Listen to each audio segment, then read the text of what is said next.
Good morning class. तो last video जो थी हमारी, या लास्ट क्लास कह सकते हैं हम, उसमें हमने डिस्कस किया था कि अगर हमें मल्टीपल डाटा स्टोर करना हो तो हम उसको, और वो सेम टाइप का हो, तो हम उसको एक जगह पर या एक उसके थ्रू, एक वेरिएबल के थ्रू कैसे यूज़ कर सकते हैं। तो उसके लिए हमने यूज़ किया था एरे।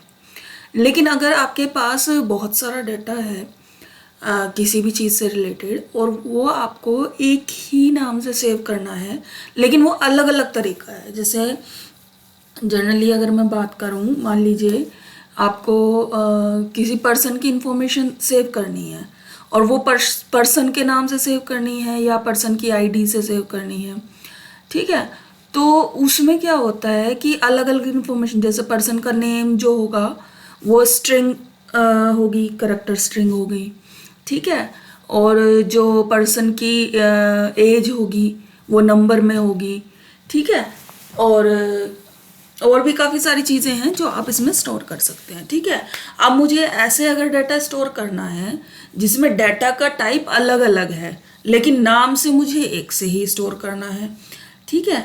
तो यहाँ पर हम अब तक हमने यूज़ किया था एरे। इसके लिए हम यूज़ करते हैं स्ट्रक्ट कह लो या स्ट्रक्चर कह लो, ठीक है। तो स्ट्रक्चर यूज़ करते हैं, और स्ट्रक्चर के लिए जो कीवर्ड यूज़ होता है वो होता है स्ट्रक्ट, ठीक है। तो आज हमारी वीडियो है स्ट्रक्ट के ऊपर कि स्ट्रक्ट क्या होता है, ठीक है।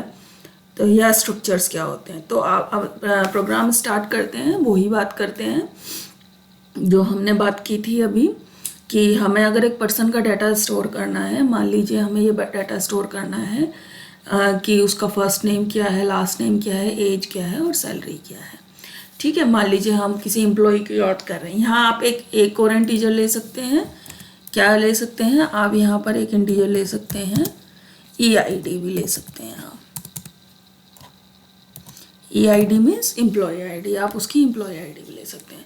तो ये होता है, देखो स्ट्रक्चर में क्या किया हमने, स्ट्रक्चर में हमने एक कॉम्बिनेशन बनाया डाटा को एक जगह रखने के लिए, ठीक है। यहाँ पर अभी हमने ये, इनको वेरिएबल नहीं कहेंगे, इनको आप इसका स्ट्रक्चर के पार्ट कहेंगे, क्योंकि ये वेरिएबल नहीं है। जब तक हमने ये स्ट्रक्ट लिखा है, यहाँ तक भी इस नाम के कोई वेरिएबल डिज़ाइन नहीं हुए हैं, ठीक है। ये केवल इस स्ट्रक्चर का पार्ट है कि मेरा जो पर्सन नाम का जो स्ट्रक्ट है, अगर उसका कोई मैं वेरिएबल लूँगी तो उसके पास ये सारी चीज़ें होंगी। जैसे पहले मैं क्लास में भी बता सकती हूँ, क्लास के पास क्या होते हैं, डाटा मेंबर और फंक्शन मेंबर, ठीक है। तो यहाँ पर भी ऐसा ही है, सेम है, ठीक है। यहाँ पर भी हम क्या कर रहे हैं कि पर्सन के जो है पार्ट हैं, पर्सन के पास क्या क्या होगा, एम्प्लॉय आईडी होगा, फर्स्ट नेम होगा, लास्ट नेम होगा, एज होगी और सैलरी होगी। लेकिन ये तब होगा जब हम पर्सन नाम का, person as a data type use करके हम कोई एक स्ट्रक्चर डिफाइन करेंगे। अब वो कैसे करते हैं, आते हैं अपनी मेन में क्या है, देखो यहाँ पर हमने क्या लिया, एक ए नाम का एक ऑब्जेक्ट कह सकते हैं आप, इसको कह सकते हैं स्ट्रक्चर। आपने यहाँ एक स्ट्रक्चर ले लिया, ठीक है। उसके बाद आपने क्या किया, यहाँ पर हमने EID और लिया था, तो EID आप खुद से रख लो, ठीक है। खुद से भी रख सकते हैं आप, क्योंकि पहला पर्सन है, तो E_ID इज इक्वल टू, इसकी रख लेते हैं हम 001 तो नहीं रख सकते क्योंकि इंटीजर है, तो हम इसकी ID रख लेते हैं 1, ठीक है। और ये हम स्टार्ट करते हैं। तो अब क्या, अब जब प्रिंट कराने की बात आई, तो प्रिंट कराने में देखो, ये हमने सारी चीज़ें पूछ ली, फर्स्ट नेम पूछा, लास्ट नेम पूछा, एज पूछी, सैलरी पूछी। अब एक्सेस करने का मेथड वही सेम क्लास की तरह है। अगर क्लास वाला आपने प्रोग्राम नहीं देखा है तो एक बार देख लेना क्लास में कैसे यूज़ करते हैं हम। तो जैसे क्लास के हम पार्ट्स यूज़ करते हैं, एलिमेंट्स यूज़ करते हैं, वैसे ही हम स्ट्रक्चर के भी यूज़ करते हैं। तो A.first name, A.last name, A.age, A.salary, ठीक है। इस तरीके से हम इनको एक्सेस कर लेंगे, ठीक है। तो हम ये सारे पार्ट उसके एक्सेस कर लें, लेकिन सबका नाम किससे रिफाइन हो रहा है, ए से हो रहा है, ठीक है। तो ए के थ्रू हम, और देखो यहाँ मैंने EID इज इक्वल टू 1 लिखा है, तो ये गलत है क्योंकि मैं किसकी EID दे रही हूँ, ए की। तो मुझे बताना होगा, देखो ऑप्शन भी दिखा देता है क्योंकि मैं एक बार रन कर चुकी हूँ प्रोग्राम, तो ये जो आईडी है ये एक सपोर्ट भी देती है। इसने बता दिया कि ए के पास क्या क्या है, एज है, ईआईडी है, फर्स्ट नेम है, और टाइप भी बता रहा है उनके कि कैसे कैसे वेरिएबल है। तो ये वेरिएबल है। तो एज, अच्छा एज सिलेक्ट हो गया, एज नहीं लेना था हमको, हमको क्या लेना था, देखो इसमें जो सिलेक्ट होगा उस पर जब आप एंटर करोगे तो वही यहाँ पर लिखा आ जाएगा। तो इस तरीके से हमने लिया। उसके बाद डिस्प्ले इंफॉर्मेशन में हमने उसको क्या किया, पहले तो एम्प्लॉय आईडी भी दिखा देते हैं। ठीक है, एम्प्लॉय आईडी के लिए हमने क्या किया,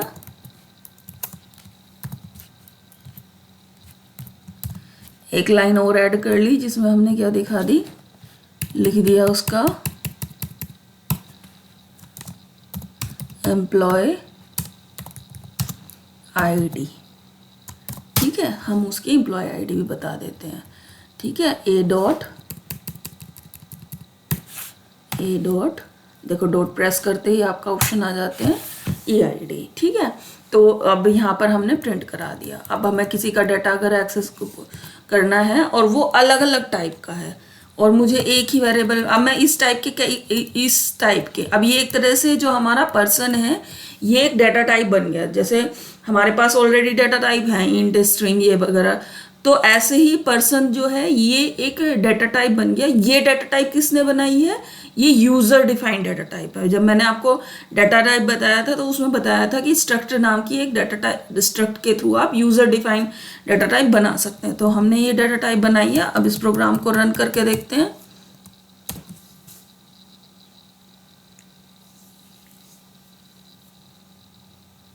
एंटर फर्स्ट नेम, हमने नंबर नेम एंटर किया पद्मा।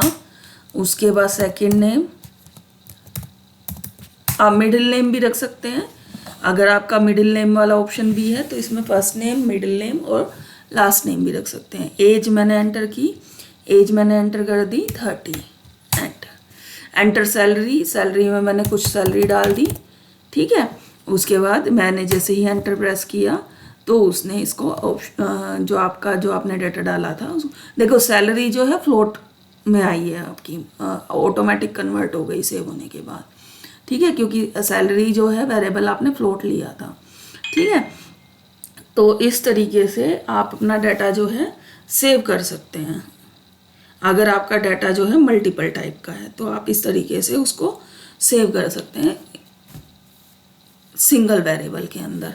अब क्या कर सकते हैं, ये करने से हमें क्या फ़ायदा होगा, ये करने से फ़ायदा होगा कि हम जब पर्सन नाम की डाटा टाइप हमने बना ली, इसको हम बार बार यूज़ कर सकते हैं। जैसे आपने देखा था ना हेडर फाइल में डाल के, तो आप इसको एक हेडर फाइल में डाल सकते हो और बाद में इसका रीयूज़ कर सकते हो। आप पर्सन नाम, मान लीजिए आपको पूरा डाटाबेस क्रिएट करना है जिसमें पर्सन के बारे में, मतलब एम्प्लॉयज़ के बारे में आपको एंटर करानी है चीज़ें, तो आप इसका वहाँ पर यूज़ कर सकते हो। जैसे मैं अगर एक और सिचुएशन यहाँ रखूँ, मैं ये कहती हूँ कि आप जो है एम्प्लॉय का, जैसे आप पर्सन की एज पूछ रहे हैं, तो एज पूछने के बाद आप ये चेक करके बताओ कि या अगर उसकी सैलरी, हम ये कहते हैं कि अगर पर्सन की सैलरी, ठीक है, 20,000 से ज़्यादा है, ठीक है, तो आप क्या करो, आप उसको एक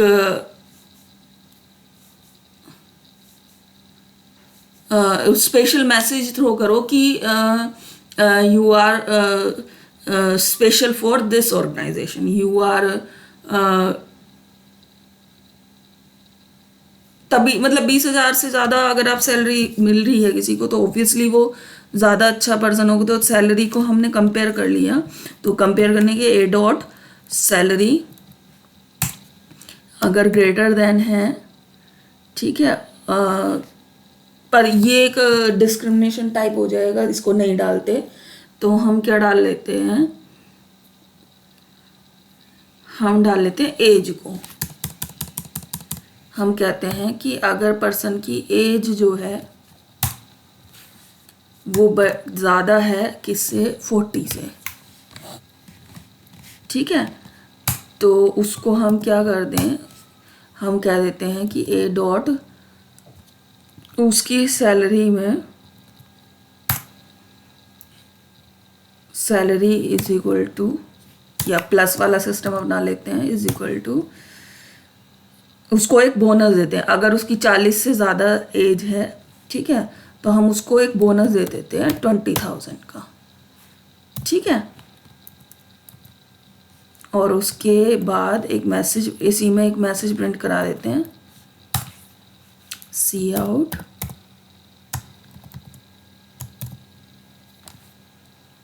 you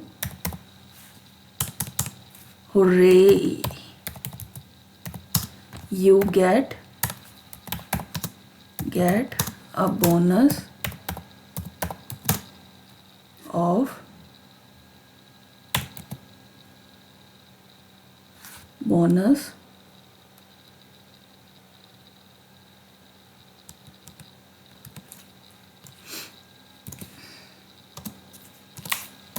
so your salary for this month is, comma, so your salary this month is a dot salary, ठीक है। तो इस तरीके से एक मैसेज इशू हो जाए। चलो अब इसको रन करते हैं।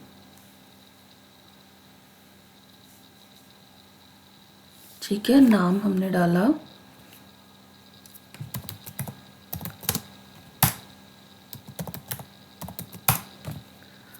एज डाली हमने, एज के बेसिस पर किया था हमने, एज डाल दी हमने 47, ठीक है। उसके बाद सैलरी डाली मैंने 20,000। तो देखो यह सैलरी 20,000 हो रही, you get a bonus, so your salary for this month is 40,000, ठीक है। तो इस तरीके से हम ये काम, इससे पहले हैंडल लगा लेते हैं। तो मैसेज जो है प्रॉपरली आया आपका, ठीक है। इस तरीके से आप मल्टीपल यूज कर सकते हैं, ठीक है।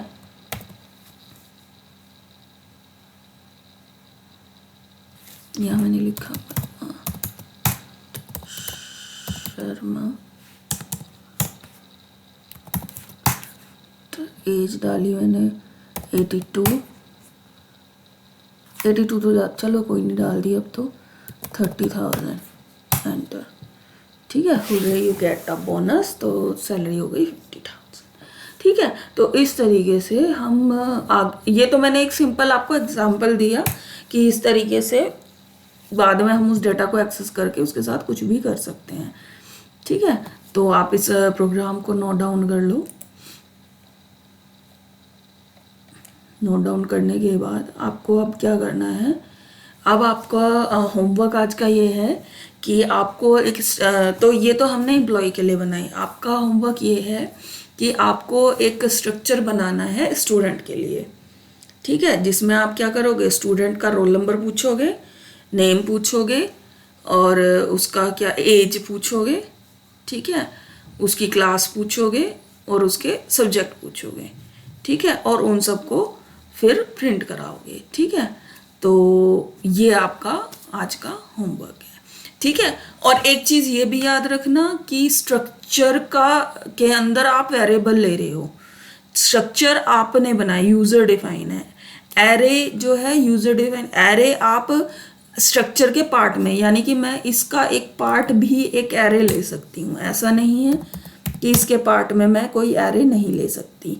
डी नाम का मैं एक एरे भी यहाँ पर ले सकती हूँ, ठीक है। तो इस तरीके से भी मैं यहाँ कर सकती हूँ। तो ये कन्फ्यूज़न कभी मत रखना कि एरे स्ट्रक्चर का पार्ट नहीं हो सकता, एरे स्ट्रक्चर का पार्ट हो सकता है, ठीक है। तो इस तरीके से आपको एक प्रोग्राम बनाना है जिसमें आप क्या करोगे, स्टूडेंट का roll number, name, father name, और कुछ भी आप सोच के अपने आप से उसको इन्हेंस कर सकते हो। तो ये होता है स्ट्रक्चर। अगर आपको मल्टीपल तरीके का डाटा एक साथ रखना हो, उसका एक कंबाइन वो बनाना हो, तो आप उसमें यूज़ करते हैं स्ट्रक्चर का। कीवर्ड है आपका स्ट्रक्ट, ठीक है। ये वाला तरीका आप यूज़ करते हैं। इस प्रोग्राम को आप वीडियो पॉज करके नोट कर लें, ठीक है।